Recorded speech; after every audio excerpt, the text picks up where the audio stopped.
बहुत बच्चे के पास ड्रॉप का ऑप्शन नहीं रहता, फिर वो क्या ही करेंगे, सुसाइड ही करना पड़ता है यार। इंडिया में एक कहावत है, पढ़ो लिखो आईएएस बनो। ये लाइन सिर्फ एक सपना नहीं, एक ऑब्सेशन बन चुकी है। हर गली, हर गांव, हर शहर में एक ही नैरेटिव रिपीट होता है, सरकारी नौकरी मिल गई तो जिंदगी सेट है। लेकिन ये सपना जितना चमकदार दिखता है, उतना ही अंधेरा उसके पीछे छुपा होता है। और इसी अंधेरे में पैदा होती है एक 60,000 करोड़ की पैरेलल इकोनॉमी, कोचिंग इंडस्ट्री, जो 2015 में 24,000 करोड़ था। पेपर लीक एक कोचिंग इंस्टीट्यूट के एक्स्ट्रा क्लास में लीक की गई थी। इम्तिहान तो होती है, लेकिन किसकी होती है?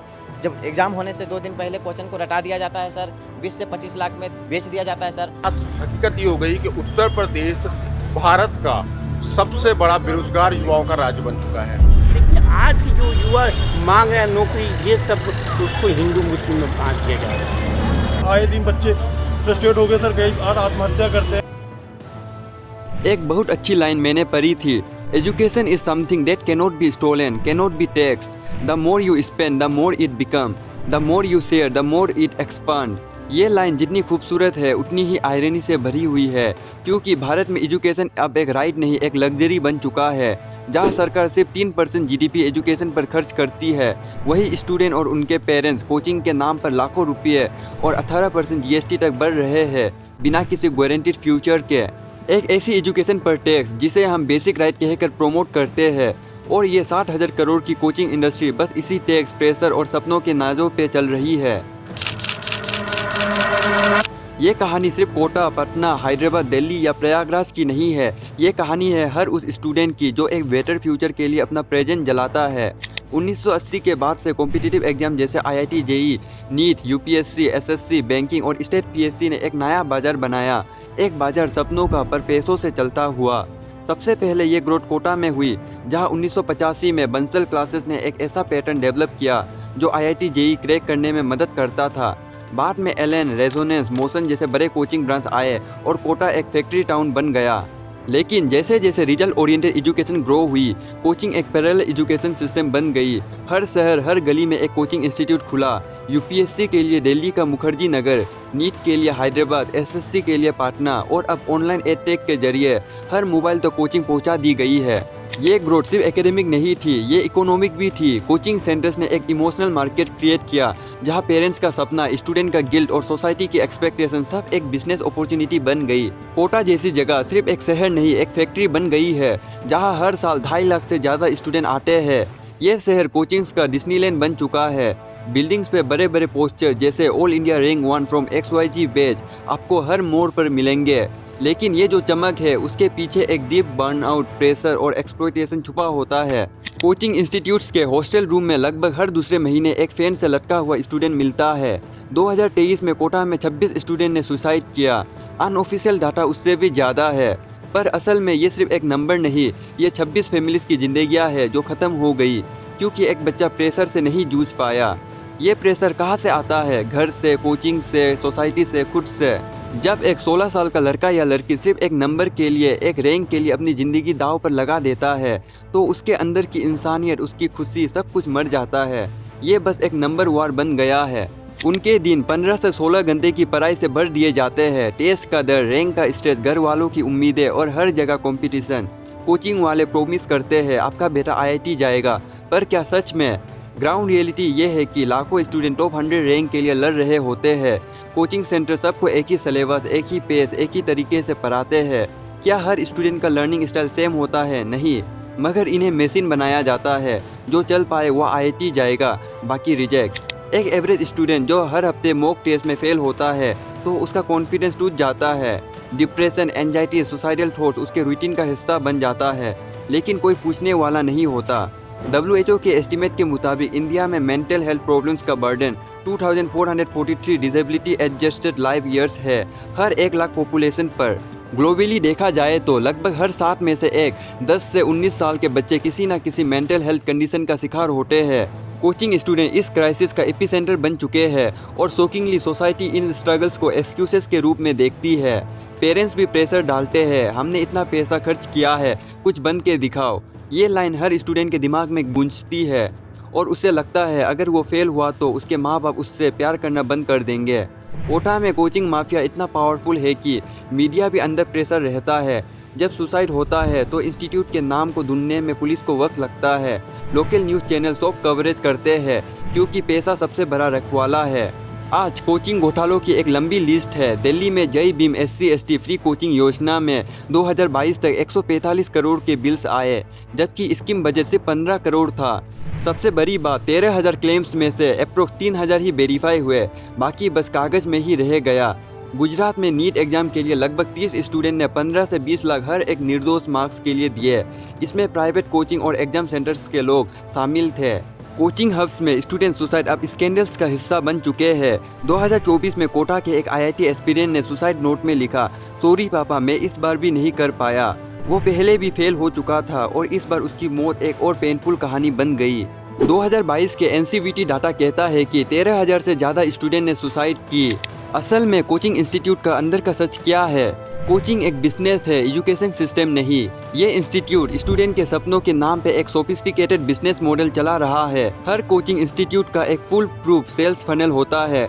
सबसे पहले होती है marketing hypes, TV ads, newspaper के फुल पेज रिजल्ट, यूट्यूब पर टॉपर्स के सक्सेस स्टोरीज और इमोशनल वीडियो जिसमें कहा जाता है ये स्टूडेंट ने हमारे यहाँ से पढ़ के ऑल इंडिया रैंक 1 लाया।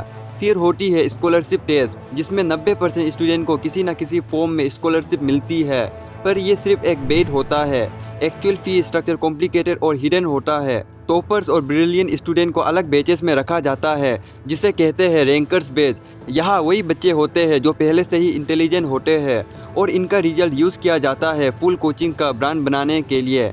बाकी स्टूडेंट जिनकी संख्या हज़ारों में होती है उनको एवरेज बैच या बैकअप बैच में डाला जाता है, जहाँ सिर्फ रिकॉर्डेड लेक्चर्स, मास क्लासेस और मिनिमम सपोर्ट मिलता है।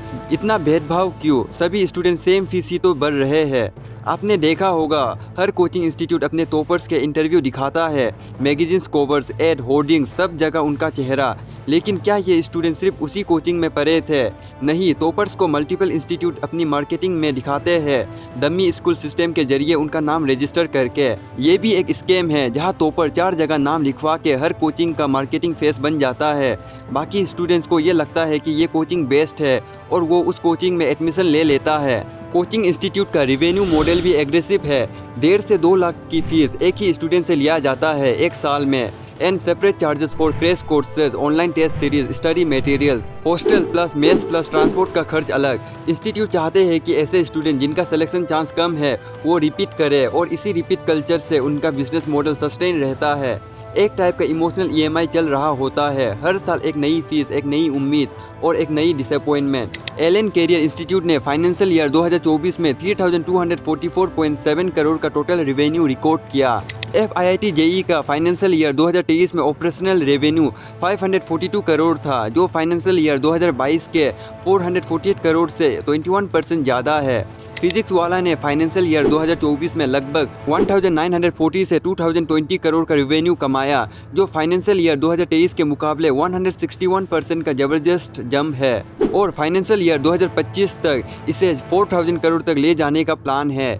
ये मॉडल क्वांटिटी ओवर क्वालिटी पे बेस्ड है। 10,000 स्टूडेंट एडमिट करो, उनमें से अगर 10 टॉपर बन गए तो उन्हीं 10 का यूज़ करके अगली बार 50,000 स्टूडेंट को अट्रैक्ट करो। बाकी स्टूडेंट का क्या, कोई पूछने वाला नहीं।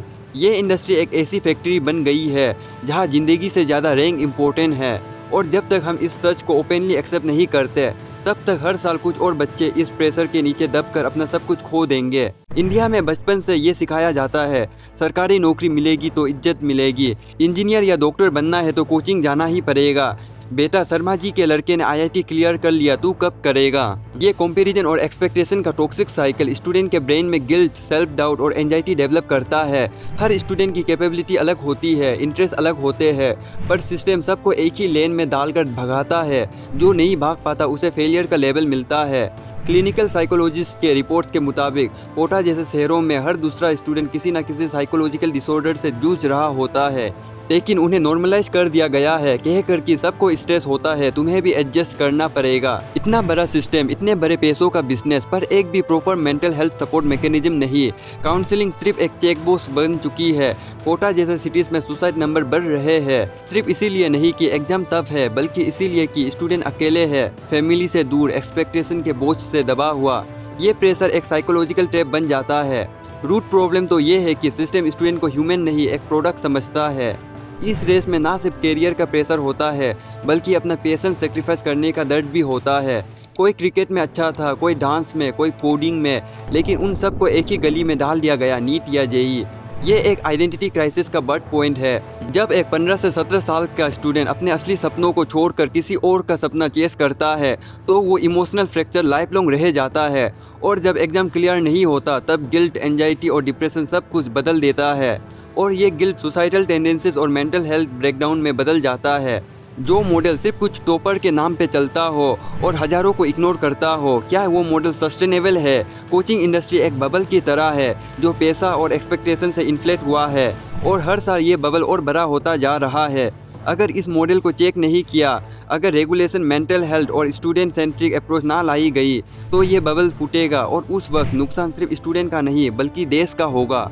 ये कोचिंग इकोसिस्टम सिर्फ एक एजुकेशनल सिस्टम नहीं, एक एक्सप्लॉयटेटिव मेज है जिसमें सपने बेचे जाते हैं लेकिन गारंटी सिर्फ एक चीज़ की होती है, स्ट्रेस। आज इंडिया की कोचिंग इंडस्ट्री 60,000 करोड़ से भी ज़्यादा की बन चुकी है, लेकिन सबसे चौंकाने वाली बात यह है कि इतनी बड़ी इंडस्ट्री के लिए अब तक कोई कॉम्प्रहेंसिव नेशनल रेगुलेशन नहीं है। ये एक ऐसी पैरेलल एजुकेशन इकोनॉमी है जिसे ना CBSE कंट्रोल करता है, ना UGC, ना AICTE, ना ही ministry of education directly monitor करती है। NEP 20 यानी नेशनल एजुकेशन पॉलिसी एक हिस्टोरिक पॉलिसी थी जो इंडियन एजुकेशन सिस्टम को 34 साल बाद रिफॉर्म करने के लिए आई। इस पॉलिसी में ये क्लियरली मेंशन किया गया था कि स्कूल एजुकेशन को इतना स्ट्रॉन्ग बनाया जाए कि स्टूडेंट को अलग से कोचिंग की ज़रूरत ही ना पड़े।